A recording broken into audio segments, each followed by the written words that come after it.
Phase 1 এর জন্য 100টা Canon shot. তোমার প্ল্যানটা আমাকে বলো। আমার প্ল্যান হলো একটা বড় দেওয়াল তৈরি করা, যেটা আশা করি ক্যানন ফায়ার আটকাতে পারবে। এবং গোটা রাতটা কাজ করবার পরে পরের দিন সকালবেলা থেকে শুরু করে গোটা দিনটা 24 ঘন্টা ধরে সে কাজ করে গেল, আর তার এইটা ডিফেন্স। সময় শেষ হয়ে গেছে, চলো চলো দেখা কিছু যাক। ক্যানন শুট করা যাক। ওর ডিফেন্স কি নতুন ইয়র্কটাকে 100টা ক্যানন বলের হাত থেকে বাঁচাতে পারবে, নাকি আমাদের এই ভিডিওটা নতুন কন্টেস্ট্যান্টকে দিয়ে শুরু করতে হবে? ফেজ 1 শুরু হচ্ছে 4টে ফেজের মধ্যে। আমি খুব নার্ভাস, ঠিক আছে শন, এবার আমরা তোমার নতুন ইয়র্কে ক্যানন বল শুট করব। ভয় লাগছে। এম করো cannon ball, fire!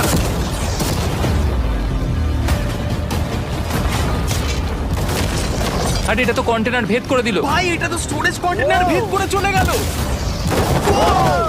Cannon ball খুব সহজেই তার ডিফেন্সকে ভেঙে দিল। সব শেষ হয়ে গেল ভাই। ঠিক আছে, ও ক্যাননগুলো পুরো আমার বুকের ভেতরে এসে লাগছে। এবং সম্ভবত তোমার নতুন ইয়র্টেও।